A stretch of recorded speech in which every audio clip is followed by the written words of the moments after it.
Segunda parte da aula de sistemas operacionais, turmas InfoA e InfoB, da data de 14/7, trabalhando hoje os TERRs. Então, temos esses dois conceitos que já auxiliam no entendimento, né, de processo, TERRs. Isso tudo, gente, podemos dizer que isso acontece no núcleo. O que é o núcleo?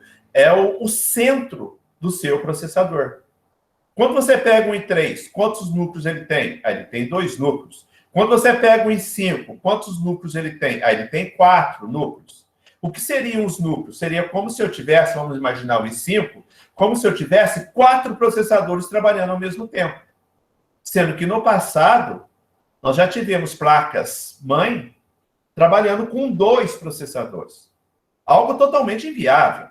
Consumo maior de energia. Refrigeração mais complicada, porque são 2 processadores, 2 coolers, né? Sistema mais caro, placa-mãe mais cara, comprar 2 processadores. Ou seja, não vingou. E se tivesse vingado, estaria aí, né, até os dias de hoje.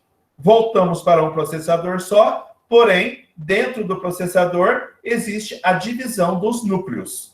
Então, núcleos é como se eu tivesse processador dentro de processador. Fazendo o quê? Dividindo as tarefas, dividindo as funções. Né? Se eu dou uma equação de segundo grau, complexa para vocês resolverem, tá? E eu dou para um aluno só, ele vai gastar X tempo. Se eu pego 4 alunos, entrego a equação, resolvam em grupos. Tá? Vocês podem resolver a mesma equação em, por exemplo, 1/4 do tempo. Cada um pega uma parte ali, divide, multiplica, né? Acha a base de cada um, né? E no final chega no resultado rapidão. Quer dizer, foi um exemplo, assim, vamos dizer, grotesco, mas que, né, para vocês possam entender a questão de núcleos dentro do processador. É apenas isso. Fazer com que uma determinada função seja realizada em tempo menor.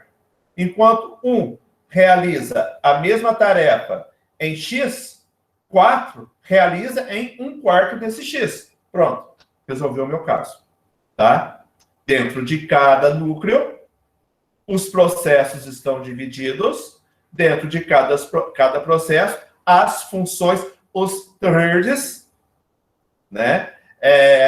Estão divididos, então os módulos estão divididos ali para que tudo possa acontecer de uma forma rápida. Gente, é uma engenharia, sabe? É uma coisa assim maravilhosa o que foi feito para que o processador chegasse no que é hoje, realizando cálculos em tempos recordes. É claro que ele não nasceu assim, né? Ele nasceu com esse objetivo, né, e com essa linha de trabalho de realizar cálculos, mas ele foi evoluindo. Por isso que existiram, ao longo do tempo, né, as famílias de processadores. Tá? E junto com essa evolução de famílias, vieram também a evolução de memória RAM, de disco rígido e, consequentemente, a evolução de placa-mãe. Né? Porque quando você vai fazer a configuração de um computador, você começa pelo processador. Eu escolho o processador, do processador eu escolho a memória. Agora que eu tenho processador e memória, eu vou ver qual placa-mãe suporta isso. Né? Essa seria uma ordem aleatória, né, de resolução de configuração. Ok? Bom, essas tarefas serão múltiplas. Nós vimos também o multiprocessamento. Né? Não trabalhamos com monoprocessamento, é multiprocessamento lá em processos, e aqui também são múltiplas funções, tarefas divididas para o processador. Lenilson, deixa eu te responder isso depois, na hora que a gente não estiver gravando, tá? Porque ele foge um pouquinho do assunto. O Lenilson pergunta aqui qual a diferença desse tipo de TERRs para os TERRs reais. Tá? Já eu respondo essa questão tua aí. Então, eles possuem essa vantagem de dividir um programa em vários processos e isso facilita o desenvolvimento. Tá? Desvantagem de vários threads no trabalho fica mais complexo, né, por causa da interação que ocorre entre eles. Mas vamos dizer assim, isto não é problema nosso. Nós não temos que responder pelo que é complexo ou não. Isso é trabalho do processador. Né? E o processador é que se encarrega, né, de fazer todo esse gerenciamento, de fazer todo esse controle. Tá? Então, né, você busca um processador rápido, você busca núcleos dentro desse processador, tá? E aí a divisão fica por conta dele. Né? Mas ele coloca isso para nós aqui, né, como uma desvantagem. Desvantagem que vai gerar mais energia. Você tem que ter uma fonte, né, de maior potência, porque você está trabalhando com um processador de maior performance. Você não vai querer exigir isso, né, do seu AMD, do seu Pentium 4. Não, você está exigindo isso de uma máquina de performance. 1.3, 1.5, 1.7, alguma coisa assim. Né, que por si só já consome mais energia. Que por si só já precisa ter um sistema de arrefecimento, tá? Um sistema de ventilação mais rápido, mais eficiente. Por quê? Porque o processador ele irá superaquecer no que gerencia processos, no que gerencia núcleos, no que gerencia as threads, ele vai superaquecer. Tá? Então, ele responde por duplicar um processo inteiro, economizando recursos como memória, processamento, dispositivo de entrada e saída. Mas também por conta de abandonar a CPU, por não ver a necessidade de continuar o processamento pela própria CPU ou pelo usuário. Quer dizer, ele resolve isso em tempo recorde, tá? E deixa a sua CPU ociosa. A gente diz ociosa quando são processos pequenos. Se você colocar um jogo de altíssima resolução, tá, que envolve muitos cálculos, ele vai estar trabalhando a todo momento com processo, com threads, com tudo mais aí, com dispositivo de entrada, periférico de entrada, periférico. O processador não para nunca. Superaquece ao limite. Tá? Aqui nós temos um exemplo, olha. 3 núcleos. Cada processo em um respectivo núcleo. Cada thread em seu respectivo processo, dividindo e executando. É claro que o processo é mais rápido de execução do que eu colocar vários threads em um núcleo só, em um processamento só. Tá? Então, aqui, o processo é mais rápido, a resolução é mais rápida. Né? E colocando aquela situação que eu falei na aula passada também, a questão da pilha. Até na aula passada eu não falei da pilha, eu falei da fila. Né? Na fila, o primeiro que entra é o primeiro que sai. Na pilha, o último que entra é o primeiro que sai. Porque o primeiro que entrou, ele está lá embaixo. Ele está lá embaixo aguardando. Então, o que acontece aqui? Aqui, as prioridades, elas são geradas a partir do momento em que entra o processo. O processo entrou, resolveu. O processo entrou, resolveu. Entrou 2 processos, resolveu o último, para depois resolver o primeiro. Pilha. Imagina uma pilha, um em cima do outro. O último que entrou é o primeiro a sair. O primeiro que entrou é o último a sair. Fila. O primeiro que entra é o primeiro que sai. O último que entra é o último que sai. Quer dizer, para nós, né, o ético seria isso, o moral seria isso. O primeiro que entra é o primeiro que sai. Mas, no processo de pilha, o processo é contrário. Tá? E threads trabalha com pilhas.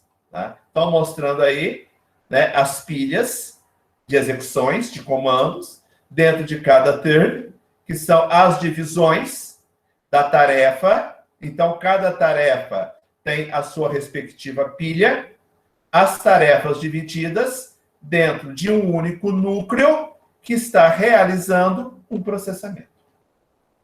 Bem, olha aqui o dispositivo, ó.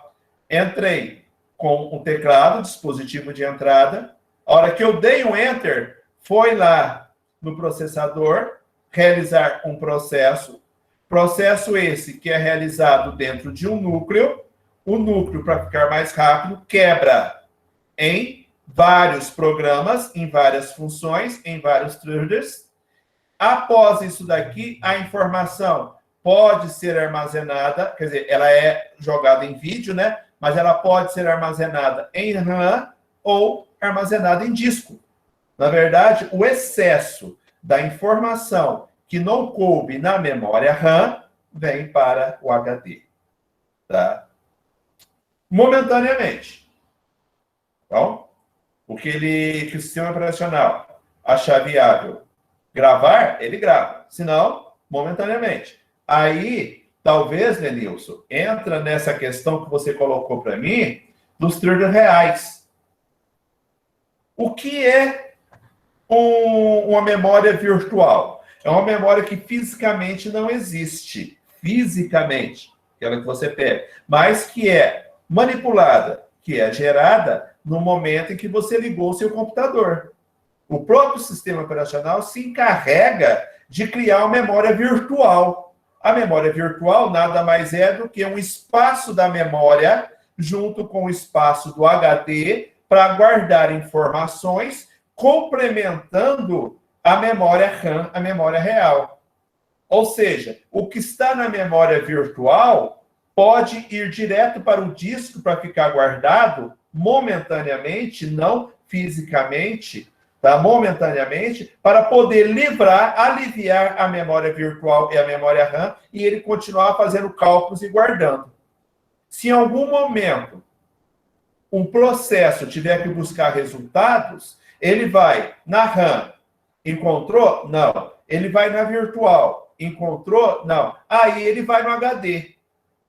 Na área virtual do HD. Encontrou? Encontrei. Ele traz a informação e mostra em tela. Se ele não encontrar, isso quer dizer que aquilo não foi possível ser executado. Né? Ele pode dar uma mensagem para você, comando impossível ser realizado, essa atividade não pode ser realizada. Ou seja, aquilo que você está querendo é impossível. Você mandou ele fazer uma multiplicação, você pede a soma, ele vai procurar em tudo, mas ele pode dar a resposta. A soma não foi executada. Se você for analisar, desculpa, eu errei. Eu fiz uma multiplicação e estou pedindo uma soma. Não pode. Um outro exemplo que eu coloco aqui para vocês. Tá? Então, por isso que ele mostra disco rígido aqui. E por isso que disco rígido é importante também. Porque antigamente, nós tínhamos HDs que eram mecânicos. Né? Lembra? HD fechado, no invólucro, um disco com um motorzinho para girar numa rotação aí, né? 5.000, 6.000, 7.000 RPM, rotações por minuto, um braço fazendo a leitura desse disco, para a esquerda e para a direita, o disco dividido em trilhas, divididos em setores, divididos em clusters, que são os locais onde as informações ficam gravadas. Esse é o disco rígido mecânico. É o HD SATA que a gente tinha, que a gente tem até os dias de hoje. E qual é a contrapartida disso que o mercado absorveu e colocou para nós aí? Os SSD.